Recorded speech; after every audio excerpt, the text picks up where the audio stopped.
Hello friends, in the series which we are doing on history of India from 1700 to 1950, today we will talk about the nature of the revolt of 1857. In the earlier lecture on the revolt of 1857, we talked about the nature, the way revolt of 1857 has been viewed by the various historians. In that context, we talked about the imperialist historians, those who see the revolt of 1857 as a sepoy mutiny. We also talked about its popular character and how V.D. Savarkar talked about the revolt of 1857 in that particular framework where it was seen as a war of independence. We also talked about the ideas of various scholars, those who have seen it in the framework of a conspiracy, and how the popular character, when we find that how British they in a way punished so many people, those who were those who were commoners or the ordinary people. So if it was just a sepoy mutiny, then how so many people, those who were the commoners, they were being punished by the British. So these kinds of arguments, they have been given by the scholars, and some have also talked about the elitism which was associated with the revolt of 1857, that it was only restricted to certain elite sections of the society. And this kind of an idea, we find that Sunit Sarkar also argued that Indian history had both the elitist as well as the populist trends, and revolt of 1857 was also not exception in that sense, and we find that it had both the trends which could be seen. And we also see when one is talking about the revolt of 1857, then we find that how they gathered in the panchayat meetings or the open gatherings of the large number of the rebels, and how chapatis as symbols, they were also being used. They were being in a way circulated in the villages, in the geometrical progression, conveying the divergent meanings to the different peoples, and how they also stood as a symbol of some omen rather than index or a cause of an impending crisis. So it is very difficult to ignore the evidence of the autonomous mobilization of peasantry in rebellion and the usage of the symbols by the rebels. So in that sense, we also realize that how panchayat meetings, etc., they were also being utilized by the rebels to communicate their ideas. And so in that sense, the popular character of the revolt cannot be negated. And when we talk about the various kinds of strands which are there in the historiography, we find that the subaltern group led by Ranjit Guha, they took up the arms to recover what they believed to have been their ancestral domain. So this is what he talks about when he is talking about the peasants, those who were there, those who were in a way fighting in that sense to reclaim what had been in a way taken away from them. So this idea of domain in terms of geographical or the social space was now larger than the village or their immediate caste or kin group. So this applied to the peasants, this applied to the people, those who were in the army. And Rajat Ray has argued that they were trying to free Hindustan of the foreign yoke. So in that sense, we find that various kinds of ideas have been discussed by the scholars in that particular framework when they have tried to, in a way, interpret the revolt of 1857. And we also see that others, they have tried to see it in the framework of a struggle between the worn out pre-modern feudal class interest and the newly developed commercial capitalism that aim to achieve the political supremacy. So arguments, they have been given in that particular framework by, for example, M.N. Roy. And on the other hand, we also see that how R.P. Dutt talks that how a major peasant revolt, even though it had been led by decaying feudal forces fighting to get back their privileges and turn tide of foreign domination.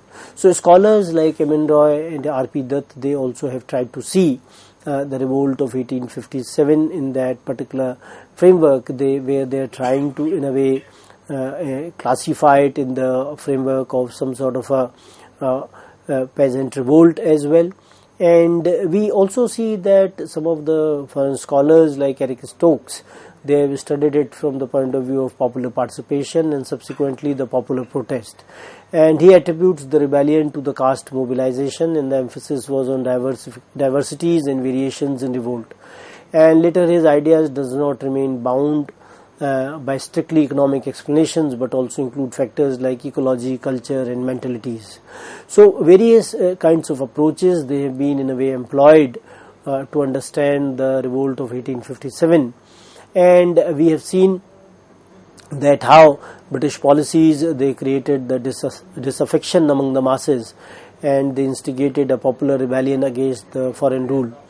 And that is how we have seen the systematic exclusion of the Indians from the official employment of a superior character was an anti-Indian policy, which was a national factor of great importance, as has been argued by P.C. Joshi. And P.C. Joshi has seen that how Indians, they were not given higher positions in the army or in the administrative setup.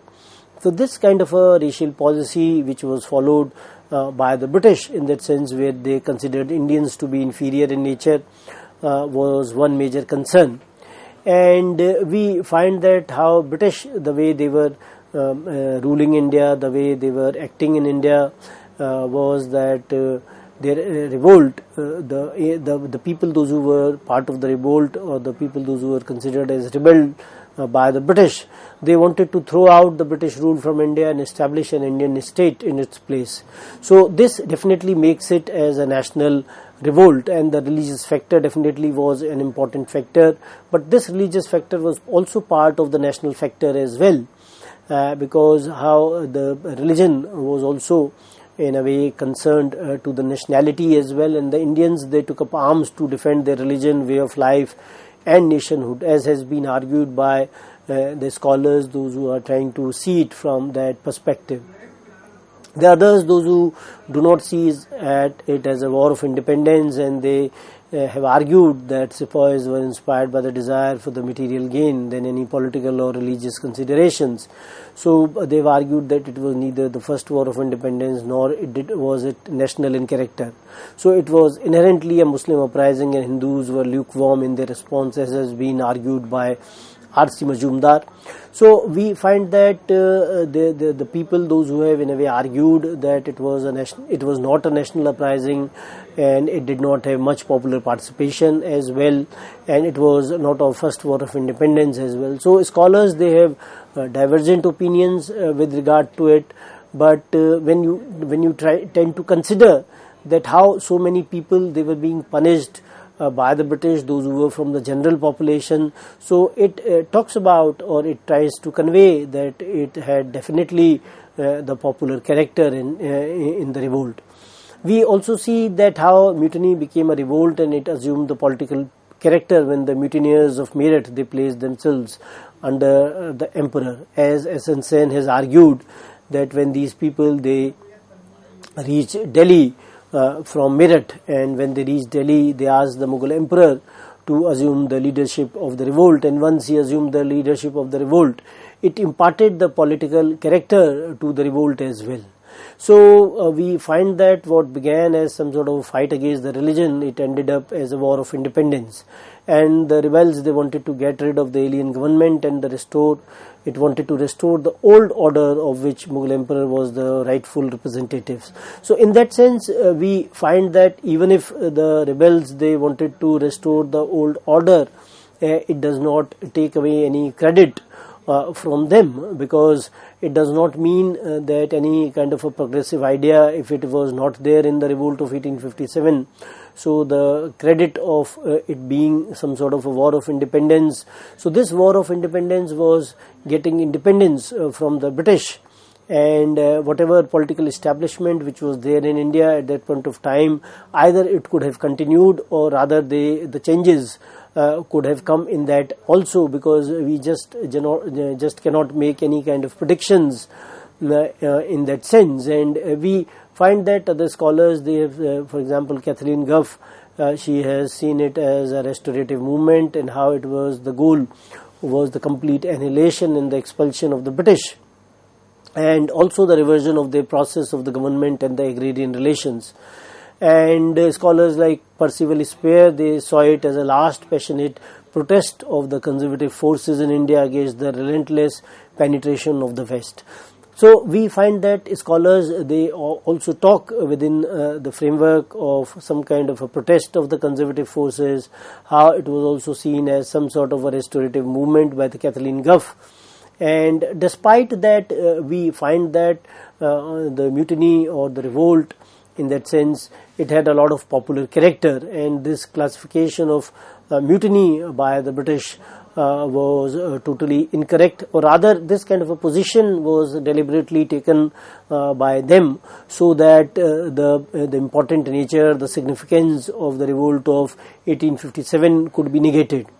We also see that how during the 1857 uprising, the popular forces, they were active enough, they were healthy in their inspirations and aspirations, and clear-headed in their ideas to prevent a reactionary feudal restoration in India. So whether the British, they in a way tried to create divisions between the Hindu-Muslim unity, despite that we find that the Hindu-Muslim unity of the revolt of 1857 was a positive development of that point of time, and it also helped in the later times when we find that they participated in the national movement as well. Other scholars, they have tried to see the linkages between the peasants as well as the soldiers, as well as we find that so many soldiers, those who were coming from Awadh, they were peasants themselves, and even if they had joined the army, their consciousness was that of a peasant, and their brothers, their family members, they were still practicing agriculture. So we find that if we try to classify them, Rudrangshu Mukherjee has argued that these soldiers were the peasant in uniforms, and they had all the characteristics of peasant insurgency in the colonial period, and the ideology definitely played more important role than the narrow economic factors during this time, and mere the material circumstances cannot explain that Awadh revolt, as those who benefited from the British, they also joined the revolt. So when we try to see the British violence, it was far more than the violence which was in a way perpetrated by the rebels, and this violence of the rebels was also because of the oppression under which they were there, and how they wanted to get rid of the British at that point of time. So British, we find that the kind of the role of ideology which was being talked about, it was more important, as Rudrangshu Mukherjee has talked about during this time. And we also see that Bipin Chandra has argued that Sepoy was a peasant in uniform whose consciousness and interest was not divorced from that of the rural population. And when you talk about only mutiny, and then mutiny in itself was a revolt against the British and thus a political act. So what imparted this character to mutiny was the Sepoy's identity of interest with the general population. So those who try to negate that it was not political in nature, they also have to understand that when Sepoys, they rose in revolt, they came to the Mughal emperor, and how this became some sort of a political act. And even when you talk about the Sepoys, then we find that they had that kind of a peasant consciousness in them, because they belonged to that kind of a family. And we find that some of the scholars, they have in a way gone overboard in this context, and they only focus on the role of the peasants. For example, the subaltern historiography talks only from that framework, and they underplay the other factors. And in that framework, they have also been criticized that the peasants, they could not develop any alternative opinion of their own, or any alternative perspective of their own in that sense. We also have seen that how when you talk about the greater recognition that they had with regard to the sense of space, it was greater than their village or the region, and there was communication between the regions, and the freely floating rumors, they united them as well. So we find that how rebels, those who participated in the revolt of 1857, they shared the rejection of the East India Company's rule, how it was threatening their caste and religion, and it was one factor which was defining their existence as well. So the rebels, they wanted to restore a moral order that had been polluted by an obtrusive and overbearing foreign rule. So we find that rebels, they were very well aware about the kind of an order which they wanted to have for themselves, and they realized that how the interference of the foreign rule, interference of the East India Company was overbearing for them. And we also have seen that a number of scholars, they have tried to see revolt in a different framework, where we talk about Sabyasachi Das Gupta, that peasants were no longer peasants in uniform, because the uniform itself had transformed sepoys into a new aspiring power elite of Indian society. So he tries to in a way create that peasants were no longer peasants, because they in a way were being created into a new aspiring power elite. But at the same time, we also have to realize that when sepoys, family members, they were from the peasant section, and they themselves were the peasants before joining the army. So this kind of a consciousness cannot be taken away from them. And even when they were serving in the army for some kind of a reputation which they gained when they were working in the army, so this assuming of an identity or a group was itself would have been a long process. And if a number of generations of the sepoys they were there in the army, then they could have got it, rather than if you see that only first generation would be able to have this kind of an idea. So we also see that over a period of time, when people, those who were working in the company, in the East India Company, the sepoys, for example, they also were able to create an autonomous space for themselves within the power hierarchy of the traditional India as well. And we also see that scholars, they have tried to see the revolt of 1857 from different angles, and Rajat Ray has argued that the rebels constantly referred to the people of India as Hindus and Muslimans of Hindustan. In it, he sees the embryonic idea of a confederate nation. And Rajat Ray also talks about that it signified a confederation of two separate people bound together as one political unit by shared perception of Hindustan as one land. So this idea that how India was not a nation at that point of a time, India was merely a geographical expression, then how people of India, those who were being seen as Hindus and Muslimans of that particular time, they were coming together to fight the rebels. And so these kinds of things which in a way try to negate the importance of the revolt of 1857 have to be understood in a different kind of a framework, and the sources, they have also to be seen.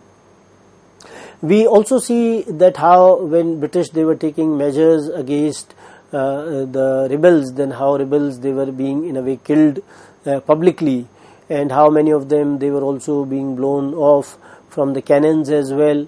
So many villages, they were being burnt by the British. So we find that British, they were trying to convey the wider reach and participation of the people in that sense, because when these people, they were being involved, then only they will be punished. So when they were indiscriminately burning the native villages, then it tries to convey that these people, they may have been in a way associated with the revolt of 1857, otherwise why would they have been punished by the British? So when we tend to understand these kinds of aspects, then we in a way realize that the revolt of 1857 definitely had larger participation from the different sections of the society.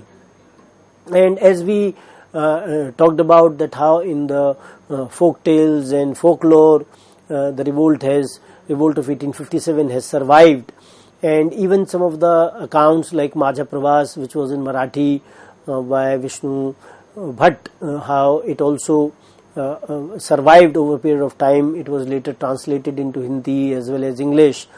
And we find that the revolt of 1857 also served as some sort of a kind of an inspiration from the colonial masters in that sense to fight against them. So it was being used by in the national movement. We find that it was an inspiration to fight against the colonial masters in the national movement, and it was also trying to defy some kind of a mighty colonial empire of that particular at that particular point of time, because we see that this kind of imagery which is there with regard to the revolt of 1857, where people from different sections of the society they came together and they fought against the colonial rule.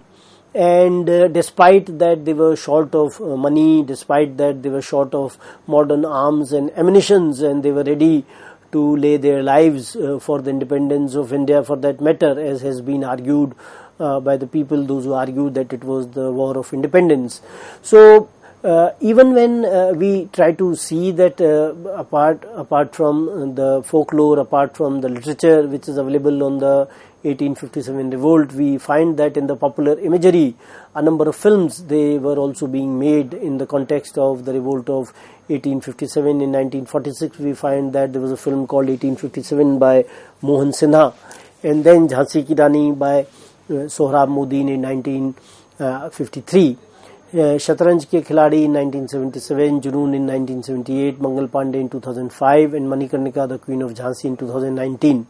So in that sense, a number of films which are dealing with the revolt of 1857 in a different manner, they have been made by the Indian filmmakers, and they also try to communicate what all was happening at that point of time with regard to the revolt of 1857. And how Sohrab Modi's Jhansi Ki Rani was concerned with Jhansi and Rani Lakshmi Bai at that point of time, and how she fought valiantly to defend her kingdom as well as her estate and her people as well.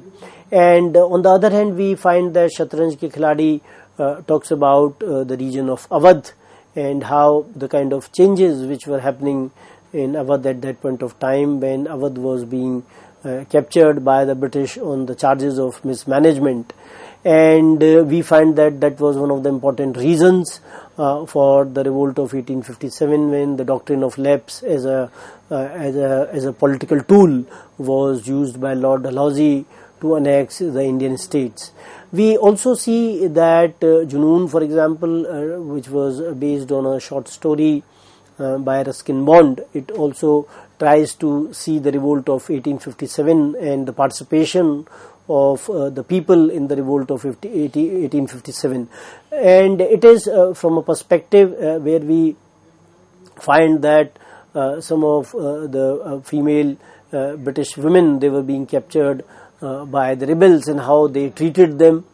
And so that was one of the aspects of this particular film, which was produced by Shashi Kapoor. And then Ketan Mehta's Mangal Pandey, which was made in 2005, which was on another important aspect in the revolt of 1857. It was based on Mangal Pandey, who started this kind of a mutiny before the revolt of 1857. So these kinds of presentations, they in a way try to communicate the ideas which were associated with the revolt of 1857. And again in 2019 we find Manikarnika, the Queen of Jhansi, which was made, which was talking about the revolt and the various kinds of aspects which were associated with the revolt of 1857.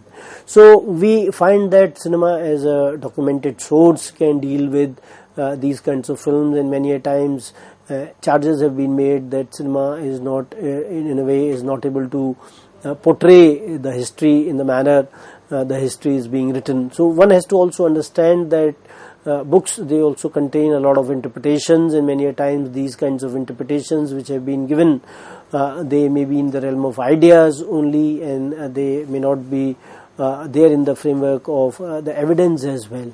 So films, they also have to be in a way contextualized, they have to be understood in a particular kind of a framework. And we find that scholars, they have talked about that how Mangal Pandey can bridge that hiatus between the elite conception and the mass consumption of history, and thus contribute towards the development of a democratic culture and politics in India. So when we try to understand the revolt of 1857, we in a way see that the 1857 uprisings had many histories which are in a way reconstructed, reinvented, rewritten, reimagined, remembered and memorialized as well, because a lot of research over the years has taken place, and not only Delhi as a center or Meerut from where the revolt of 1857 began. We find that wherever the revolt spread, a number of regional studies, they have also been conducted, and many unsung heroes of the revolt of 1857, because the sources were scanty, so we could not in a way could understand their importance. And over the years, a number of sources they have been seen, or a number of sources they have been unearthed, and in that sense their contribution to the revolt of 1857 has been realized. And we find that the causes, nature and the aftermath, they have a lot of contestations at different levels and at all times, and scholars, they have given their arguments with regard to that. But one has to also acknowledge that revolt of 1857 was one of the greatest revolt of all time in the context of the Indian history. And British, they became very jittery, they became very anxious and worried with the revolt, the way it unfolded. So definitely it must have created that kind of a situation that British, they had to in a way react against the Indians with all their might to quell the rebellion. So in that, so in this context, I'd like to end the discussion. Thank you very much.